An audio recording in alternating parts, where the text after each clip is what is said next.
Continuamos o cenário político. Nesta quinta-feira, estamos conversando sobre a atividade no Senado, aqui do nosso convidado, Jean Paul Prates. Você participa do programa de hoje através das nossas redes sociais. Manda aí sua mensagem, interage no programa de hoje com a gente. Pode mandar pergunta para o nosso convidado e você sabe que pode também trazer qualquer outra temática envolvendo política no nosso programa de hoje. Estamos aguardando a sua participação. Eu queria aproveitar, Vonúvio, e já mandar um alô especial para o Erivan, lá da Câmara Municipal de Mossoró, que está aniversariando hoje. Então, muitas felicidades, saúde, muitos anos de vida aí, muito trabalho e felicidades para você, viu, Erivan? Dando sequência aqui, Carol, tem informação. Já trouxemos aqui a informação sobre a Prefeitura de Mossoró, que enviou a Lei Orçamentária Anual para a Câmara Municipal. O orçamento previsto para 2023 supera R$1 bilhão. Nosso jornalismo conversou com o secretário municipal de Planejamento sobre os valores. A previsão orçamentária para 2023 é de R$1.190 bilhões. Esse valor consta na Lei Orçamentária Anual, a LOA, encaminhada à Câmara Municipal de Mossoró, fazendo um histórico do orçamento municipal do valor orçado e executado. Em 2020, o orçamento foi projetado para 517 milhões e foram executados 946 milhões de reais. Em 2021, o valor orçado era de 689 milhões e o valor executado foi de 930 milhões. Em 2022, o orçamento foi de 851 milhões de reais e a execução já chegou a 1 bilhão e 81 milhões, 27% superior ao estimado. De acordo com o secretário de Planejamento, Frank Felizardo, o orçamento vinha sendo subestimado e a ideia é que o projeto seja mais próximo do valor real executado. Nós estamos corrigindo um erro que vem acontecendo de alguns anos atrás, onde o envio do valor orçamentário para a Câmara era sempre bem inferior do que era executado. A ideia é que em 2023 a gente consiga retomar uma paridade do que é previsto ao que é executado no município. Com o aumento paulatino das receitas públicas municipais, a Prefeitura também respondeu o questionamento de decreto de calamidade financeira que foi editado no início de 2021. O secretário informou que o decreto diz respeito às dívidas contraídas pelo município e que essas dívidas, boa parte, foi paga. E isso pode até motivar uma suspensão desse decreto. Ao final desse ano, baseado na execução e nas dívidas de curto prazo que nós já efetuamos, nós pagamos já, a gente deve fazer uma analogia dentro desse decreto. Ainda não conseguimos dizer, porque no ano passado nós chegamos a pagar 116 milhões de reais em dívidas. Esse ano nós deveremos chegar a 150, 180 milhões de reais de pagamento de dívidas. Então, baseado nesses pagamentos que vêm acontecendo, a gente deve fazer uma reavaliação do cenário de calamidade e decidir a continuidade ou não. O secretário detalhou que algumas áreas terão maior investimento, a exemplo da saúde e da educação. A educação é um deles. A gente tem uma previsão de aplicação de em torno de 33%, 34% do orçamento aplicado à educação. A saúde também tem um salto de aplicação. A saúde, hoje a gente tem uma obrigação constitucional de aplicar 15% das receitas próprias do município na saúde e a gente vem aplicando em média 30%. Para o próximo ano há uma previsão de 40% de receitas próprias para serem aplicadas na saúde. A Secretaria de Agricultura é uma secretaria também que recebe um incremento. Que a área de segurança também continua tendo um valor significativo de aplicação e a infraestrutura. A gente tem investido bastante na estrutura do município de Mossoró. A gente entende que quando você tem uma cidade organizada, uma cidade bem cuidada, a economia evolui, a economia cresce, as pessoas querem vir para Mossoró, querem trabalhar em Mossoró, querem investir em Mossoró. Eu achei uma ótima pergunta essa da nossa repórter Natália Rebouças em relação ao decreto de calamidade financeira. A Prefeitura de Mossoró vem comemorando bons resultados em relação às finanças do município. Inclusive, há algumas semanas divulgou aí um reconhecimento nacional em relação à gestão pública. Se coloca como o primeiro município de todos do Rio Grande do Norte em relação a resultados positivos em gestão de finanças, mas ainda estamos com o decreto de calamidade financeira. Falou-se aí de pagamento de dívidas, que essa situação se refere às dívidas deixadas, mas, Vanúvio, acho que já não cabe mais esse decreto neste momento, 2 anos após o prefeito Alisson assumir. Pois é, Carol, acho que o secretário falou para o final do ano. Acredito que seria melhor rever até antes do final do ano, porque a gente já vê a questão orçamentária, a gente já vê outras situações melhorando aqui no município. Se a gente for comparar até mesmo, como falou o secretário aí, de dívidas, então já está na hora de rever essa questão. Vou falar em leis orçamentárias, um assunto que deixou muitos norte-riograndenses chateados nas redes sociais, vamos dizer assim, foi o veto em relação à duplicação da BR-304 na Lei de Diretrizes Orçamentárias da União. Causou muita polêmica e muito debate realmente nas redes sociais. O senador Jean Paul Prats se pronunciou em relação ao assunto e existe uma forma de reverter esse veto à tão sonhada duplicação da BR-304, senador? Carol, existe sim, se toda a bancada se mobilizar e entender o que é o processo orçamentário. Eu me pronunciei porque eu fui o autor diversas vezes dessas inserções. Como membro, durante 2 anos dos 4 que eu ocupo lá, da Comissão Mista de Orçamento, que não é um trabalho fácil, é um trabalho complicado, é um trabalho que exige conhecimento de orçamento, conhecimento do processo de orçamento. Como vocês viram na reportagem em Mossoró, não é muito diferente. Existem 3 instrumentos importantes. O plano plurianual é onde você faz o plano para 4 anos das obras, das rubricas de tudo. E esse plano plurianual resulta numa LDO, uma Lei de Diretrizes Orçamentárias. Esta lei você coloca rubricas, sem necessariamente valor ou de onde vai vir o valor. Você indica rubricas importantes e ressalta obras que você quer fazer em destaque. É aí que nós inserimos, não só no PPA em 2019, como na LDO nesses anos todos, a 304 pela primeira vez na história do Rio Grande do Norte. E vou contar por quê, Carol.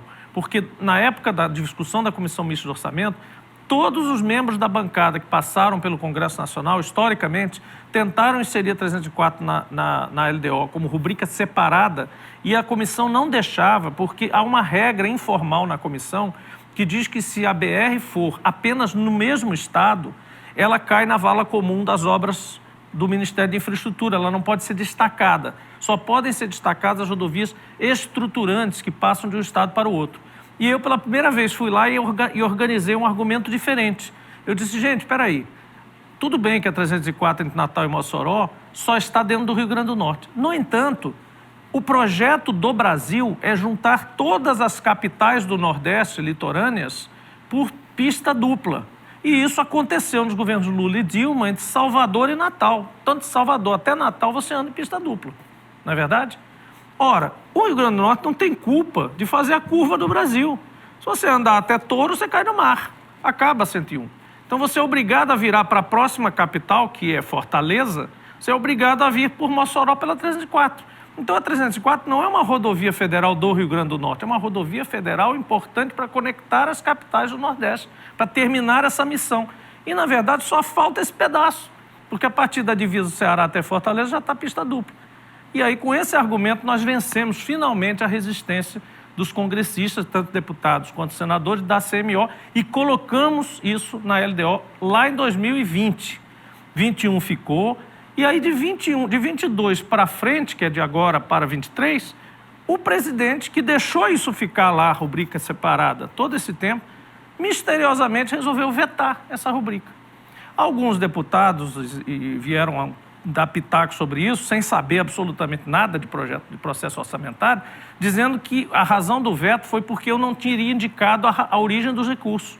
Só que a LDO não pede isso, é apenas a rubrica em destaque. O recurso vai ser dado no terceiro instrumento que eu não falei aqui, que é a Lei de Orçamento Anual, a LOA, essa que a gente está discutindo agora em Mossoró. A mesma coisa na federação. Então, a LOA, sim, destina recurso. O fato de eu não ter a rubrica na LDO é lamentável, porque nós, deputados e senadores, por exemplo, não vamos poder destinar recursos para essa rubrica específica. Vai ter que dedicar para o Ministério, e o Ministério é que vai resolver em que rodovia vai colocar no Brasil todo. Então, é muito importante que a gente derrube o veto do presidente, com todo o respeito. Não há explicação para ele ter tirado a 304, a não ser o fato de querer sabotar uma obra no futuro governo. De repente sabe que vai perder a eleição e não quer deixar isso para Lula fazer, ou para a próxima bancada que se eleger. Nós queremos que a rubrica fique aberta, ela ficou desde 2019 aberta. E é importante para Mossoró, é importante para Natal. Outra coisa, eu trabalhei nessa rubrica, mas não foi só nisso.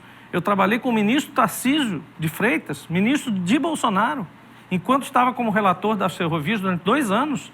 Trabalhei na 304 e há registros disso nas nossas redes sociais, várias reuniões seguidas, acompanhando e dando sugestões. Por exemplo, uma sugestão importante que eu dei. Ministro, faça o próximo bloco de duplicação, já que fizemos a Tabajara para sair de Natal em direção a Mossoró, o próximo bloco tem que ser de Mossoró em direção a Sul, para que a rodovia vá sendo duplicada de forma convergente, que é próxima às grandes cidades, que é onde exatamente você tem um fluxo maior. Ele aceitou a sugestão. Estão lá os blocos já prontos para fazer licitação. No entanto, entrou o ruído do negócio de pedagiar. Algum gênio foi lá e resolveu dizer que Mossoró-Natal ia ser a primeira rodovia pedagiada do Nordeste. Não tem sentido isso, é inviável. E é, inclusive, ilegal, porque para pedagiar uma rodovia no Brasil, a lei pede que você tenha caminho alternativo. Você só pode pedagiar alguma coisa se você tiver um caminho gratuito alternativo, mesmo que seja mais curvo, mais sinuoso, uma qualidade pior, pista única, então você tem que ter uma alternativa. E Natal, Mossoró, você não tem essa alternativa, você não pode pedagiar. E o que a bancada federal do Rio Grande do Norte diz sobre a questão do veto? Diz várias coisas, alguns tentam justificar o veto do presidente. Eu acho que isso aí é chegar ao absurdo do absurdo. Você, tudo bem, reconhece que o presidente errou, procura o presidente para saber por que ele fez isso. Reage a isso, já que você é da bancada do presidente, tem mais acesso a ele, tem como conhecer a mente dessa pessoa. Por que ele fez isso? Não há razão para se tirar da LDO a rubrica, meramente a rubrica BR-304. Não há razão para se ter feito isso, a não ser essa que eu estou dando. Não vou deixar o outro fazer. A derrubada do veto? A derrubada do veto é simples, é votar pela derrubada do veto. Quando tiver a sessão do Congresso Nacional, que é uma sessão que junta as duas casas, senadores e deputados, é vigiar, pessoal. 8 deputados do Rio Grande do Norte, 3 senadores do Rio Grande do Norte, todos têm que votar a favor da derrubada do veto, porque não há razão para não ter a rubrica na LDO. Vamos explicar para quem está assistindo a gente o que é que significa essa ideia, defendida, inclusive, pelo governo federal, de pedagiar a BR aqui entre Mossoró e Natal. Quem está assistindo a gente que não está entendendo o que é que isso significa? Quem está assistindo, senador, não tome susto. Isso não vai acontecer. Nós não vamos deixar e, como eu disse, é ilegal. Existem 2 ideias. Uma ideia mais precária inicialmente, que o Ministério chegou e disse, olha, Jean, tudo bem, a gente vai trabalhar na duplicação, mas a gente precisa aguardar um processo de privatização da via, porque a gente quer que ela seja pedagiada. Eu disse, isso é impossível, tudo que eu expliquei aqui. Aí veio uma outra ideia, que era o seguinte, não, nós vamos pedagiar a BR-101 até Recife, ou de Recife a Salvador, enfim, algum pedaço lá da 101, e quem pegar esta operação vai ser obrigado a fazer a duplicação de Mossoró a Natal. Eu disse, isso é mais estúpido ainda, ministro, me desculpe, eu tenho intimidade com ele para dizer isso. Isso é uma estupidez. E ele disse, eu concordo, mas estão colocando isso em cima de mim. Eu disse, olha, então não vai sair. Então, vamos fazer o seguinte, pelo menos deixe a LDO lá, faça um primeiro lote na saída de Mossoró em direção a Sul, o tamanho que for, como se fosse a reta Tabajara daqui para lá, e deixa quieto que uma hora a gente vai conseguir esse negócio. Agora vamos empurrando a rubrica dentro da LDO para a gente poder botar dinheiro do jeito que a gente teve colocando na Tabajara até hoje. Aí, por exemplo, o deputado Girão vem com uma conversa, toda a vida ele vinha com essa história de reta Tabajara. A reta Tabajara já era para ter terminado essa obra. Há muitos anos. Já era para ter terminado essa obra. Não procede mais a bancada gastar dinheiro colocando na reta Tabajara. Sabe por quê? Porque o governo, e eu dizia isso quando foi decidido isso, que eu fui voto contrário, porque eu preferia começar outra coisa. Eu disse, olha, o Ministério de Infraestrutura, o ministro, que eu sou da oposição, eu falo mais com ele do que vocês, me disse que já tem o dinheiro. Vocês vão queimar a emenda da bancada. Pega a emenda da bancada e usa para abrir uma nova obra. Pode usar para 304, por que não? Propusemos e ganhamos. A emenda saiu também pela bancada. Saiu a minha emenda específica da LDO e saiu a emenda da bancada para começar a 304. Mesmo que sejam estudos, a gente sabe que é R$1 bilhão, tá bom, mas mesmo que comece um estudo, comece alguma coisa, plante uma sementinha para manter a rubrica funcionando e ligada.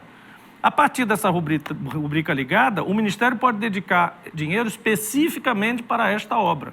E pode pensar outras formas de ganhar dinheiro. Você pode ter servidões, você pode ter novas áreas de postos de gasolina, áreas de convivência, enfim, você pode criar criativamente formas de não pedagiar a rodovia e fazê-la duplicada.